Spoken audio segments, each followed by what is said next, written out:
le savez, on est mardi aujourd'hui et comme tous les mardis, on reçoit notre coach motivateur. Il s'agit de monsieur Kiragoulou Romain qui est coach en développement personnel, mais il est également interprète français-anglais et vice-versa. Et bonjour monsieur Kiragoulou. Bonjour. Comment allez-vous? Par la grâce de Dieu, je vais super bien. D'accord. Ça fait déjà une semaine. Ça fait déjà une semaine. Ce matin, il va nous parler des techniques de gestion des émotions et de la colère plus précisément. C'est bien ça? Bien ça. Dites-nous tout. Alors, est-ce qu'il y a quelqu'un qui s'est jamais mis en colère? Je ne pense pas. Je ne pense pas. Je ne crois pas. Mais est-ce qu'il y a quelqu'un aussi qui n'a jamais mis quelqu'un d'autre en colère? Peut-être ça, il y en a, mais peut-être qu'il se trouve qu'ils sont très peu à ne pas énerver certaines personnes. Alors, aujourd'hui, la colère, c'est une émotion. Et nous sommes tous émotionnels. Et elle a ses conséquences. C'est bien normal que de temps à autre, chacun de nous puisse traverser ces moments de colère. Mais pourquoi ce thème? Vous savez très bien que la productivité et l'efficacité dans une entreprise dépend effectivement des émotions des uns et des autres. Mais il se trouve que beaucoup de gens sont aujourd'hui émotionnellement malades et souffrants dans les entreprises, dans les familles. Et quand on est émotionnellement malade ou souffrant, tu t'imagines voir les conséquences que ça va avoir sur le travail, ça va impacter la productivité, ça va impacter l'efficacité même de la personne. Lorsqu'un DG, parce que lorsque nous parlons de la colère, ça peut garder la haine, ça peut justement envoyer le non-pardon. Et donc, toutes ces choses-là réunies vont affecter la manière de travailler de la personne. C'est sûr. Alors, donc, c'est un peu l'idée de ce thème ce matin. D'accord. Bien sûr. Donc, deuxième chose, ce qu'il faut noter, il y a de cela quelques années, très personnellement, comment est-ce que nous allons pouvoir gérer cette colère? Tout à l'heure, nous allons parler de la technique, comment est-ce qu'on peut arriver à gérer notre colère. Alors, mais ce qui m'a poussé, c'est qu'il y a quelques années, je partais voir un ami, j'étais à pied, c'était juste un 6 mètres je prenais. Pendant que je marchais, c'est un photographe que je partais voir. Et là, il y a un autre photographe qui m'a fait comme ça. C'est comme ça, il m'a arrêté. Je lui ai dit, mais attendez, excuse-moi, mon ami. C'est à moi, tu appelles comme ça. Il dit, oui. Je dis, mais excuse-moi, je ne suis pas un chien ni un âne. Il me dit, ah bon, non, c'est un chien ou un âne qu'on appelle comme ça. Il dit, en tout cas, à mon sens, oui. Et ça l'a mis dans tous ses états. Il a commencé, bon, il y avait tellement beaucoup de gens, il a commencé à m'insulter, parler vraiment mal. S'il a l'écoute, il saura. Il m'a vraiment causé mal, comme on le dit, et j'étais là arrêté, je ne répondais pas. Et puisque je ne répondais pas, plus il insulte, les gens sont venus nous entourer, et puis voilà, ça l'a donné encore la force de continuer à insulter. Malgré le silence. Oui. Et comme je ne réponds pas, il m'a dit si je suis garçon. Il m'a montré un terrain que de venir on va laisser boxer. C'est là que je lui ai répondu, je lui ai dit, tu m'excuses. Mais même mon chien qui est à la maison ne fait plus bagarre. Alors, là, il m'a dit. Ça l'a encore mis plus en donc, si toi, ton chien ne fait plus bagarre que moi, lui fait bagarre, c'est dit mon chien vaut mieux que lui. Je dis, ben, c'est à toi de voir. Donc, ça fait très rire, mais quand je me rappelle de cette histoire, ça me fait effectivement un peu rire. Et la colère, c'est un sentiment très dangereux qui nous amène à faire des erreurs. Lorsqu'on est en colère, ça nous amène à faire justement des erreurs. Des erreurs que chacun de nous peut regretter amèrement si on n'y fait pas attention. C'est pourquoi on dit de ne pas prendre de décision sur le coup de la colère. Absolument. Même pas seulement la colère, puisque aujourd'hui le thème c'est des émotions. Mais nous allons mettre le cap seulement que sur la colère. Sinon la joie même c'est une émotion. Mais c'est très difficile. Des fois il est même conseillé de ne pas prendre une décision même quand on est vraiment dans la joie. Parce que tu peux prendre une décision et après tu vas réfléchir. Non, je n'aurais pas dû. Alors donc il faut faire très très attention. Maintenant il y a une technique qu'on peut appliquer justement à cette colère. La technique, ça s'appelle simplement le CER. Les gens se demandent c'est quoi le CER? C'est S-E-R. D'accord. Voilà, donc c'est un acronyme. Et le S, c'est le stimulus. Le E, c'est l'espace. Et le R, c'est la réaction ou la réponse. D'accord.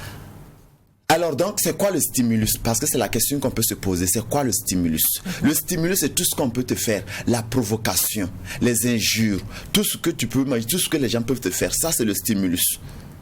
D'accord. À t'amener à agir autrement. Ça peut même être, tu sais, lorsque les gens parlent de toi, c'est un stimulus.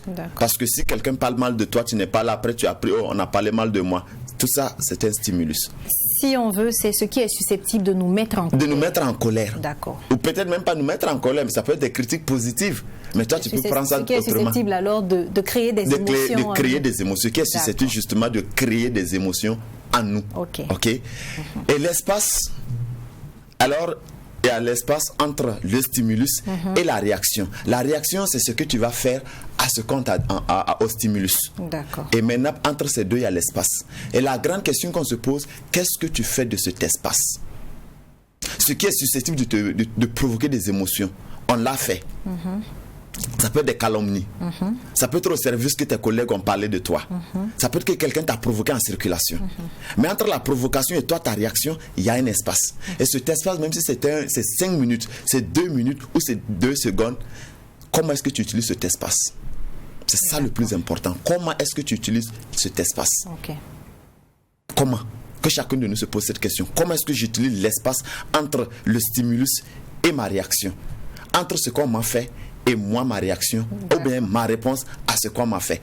Qu'est-ce que je fais de ce petit espace de 2 secondes, de 2 minutes, ou même de 5 minutes, ou même de 2 ans s'il le faut? Qu'est-ce que j'en fais? C'est la question qu'on doit se poser. Qu'est-ce que j'en fais? Donc plus précisément, maintenant, pour parler de la colère, c'est bien normal que chacun de nous soit en colère. C'est bien normal. Je ne peux pas dire sur ce plateau que non, on n'a pas le droit de se mettre en colère. C'est même pas possible. Parce que nous sommes des êtres humains, nous avons des émotions. Mais maintenant, tu t'es mis en colère. Qu'est-ce que tu fais après cette colère? Parce qu'il y a des gens, lorsqu'ils sont en colère, ils ont tendance à tout casser, à parler mal, au service, ils vont tout casser. On a tous des réactions différentes. Bien sûr, bien sûr. En anglais, vous voyez, vous prenez le mot danger. Pour trouver la colère, vous enlevez seulement le D et vous avez anger. Alors il est dit que anger, je vais le traduire, anger is one letter short of danger, qui veut dire simplement que la colère, c'est une seule lettre de moins du danger. Donc lorsque vous prenez le mot danger, vous enlevez seulement le D, vous avez la colère. C'est pour dire que chaque fois que chacun de nous est en colère, c'est pour dire que nous sommes à un pas du danger. Donc une fois que tu es en colère, c'est bien normal que tu sois en colère. Mais quand tu es en colère, alors, danger, danger. C'est cet espace-là, danger. Qu'est-ce que tu en fais? Qu'est-ce que tu en fais? Que chacun de nous se pose cette question. Qu'est-ce que j'en fais justement de ce moment de colère? Quand je suis en colère, le mot danger vient. Danger. Qu'est-ce que j'en fais? Et qu'est-ce que vous préconisez? Bon, alors ce que je préconise, c'est que tu saches ce que tu veux exactement. On t'a provoqué. Mais qu'est-ce que tu veux exactement? Est-ce que ton temps, si par exemple quelqu'un t'a manqué du respect en pleine circulation, parce qu'on voit des gens, parce que quelqu'un lui a parlé mal, il est capable de garer sa moto, bien de freiner pour que ces deux-là s'insultent ou bien même peut-être même en venir aux mains. C'est ridicule. Ben, quelqu'un va dire, mais attends, tu sais pas ce qu'il m'a dit? C'est bien, c'est vrai, on ne sait pas ce qu'il t'a dit, mais est-ce que cette bagarre vraiment mérite ton temps précieux? C'est ça. Est-ce que cette provocation mérite ton temps précieux? Ça nous ramène à la gestion du temps. Bien sûr, ça nous ramène à la gestion stratégique du temps. Dans les services, ton collègue t'a critiqué, tu as entendu. Mais tu peux aller directement lui demander. Si tu en veux, ou bien celui qui t'a dit, amène la personne, elle va voir ton collègue, vous allez discuter de ça, que de vouloir tout casser. D'accord. Chacun de nous a le pouvoir de gérer sa colère parce que c'est une émotion. Dire qu'on ne peut pas gérer nos émotions, ce serait vraiment, c'est pas possible. Nous avons tous le pouvoir de gérer nos émotions. Nous avons le pouvoir de gérer nos émotions. Alors, qu'est-ce que tu veux faire? Ou bien, qu'est-ce que tu veux? Numéro 1, qu'est-ce que tu veux? De 2, est-ce que le temps que je vais prendre pour tout casser ou bien parler ou faire tout ceci, est-ce que ça mérite vraiment moi mon temps? Est-ce que ça mérite mon temps? Comme se pose ces petites questions. Donc, ce que je voudrais que les gens puissent retenir ce matin, c'est seulement ce concept de serre. C'est le stimulus, c'est l'espace et c'est la réaction. Entre le stimulus, c'est-à-dire ce qu'on t'a fait, et ta réaction ou ta réponse, il y a l'espace. Et même si l'espace c'est 2 secondes, c'est 10 secondes, c'est 15 jours, peu importe le temps, c'est toi qui as le pouvoir de gérer cet espace. Et maintenant, la gestion de cet espace-là, maintenant, qui va déterminer la suite des événements. D'accord. Si on se comprend bien. c'est la gestion justement de cet espace entre le stimulus et la réponse ou la réaction qui va justement vous permettre de gérer la suite de cet événement. Merci, M. Kiragoulou. Je pense qu'on va s'arrêter là. Et je pense qu'on a tous compris que c'est à nous de gérer nos émotions et c'est à nous de savoir comment s'y prendre.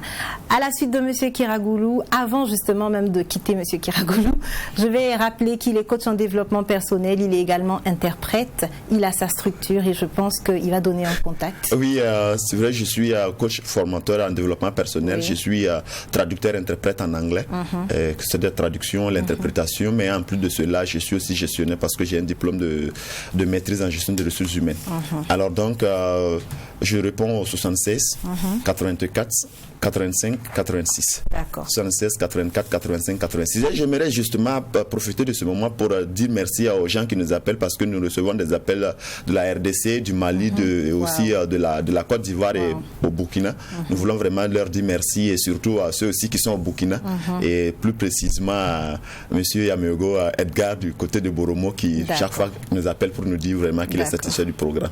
Donc, merci. Bonjour à tous. Merci à tous et merci aussi à M. Kiragoulou. Au plaisir.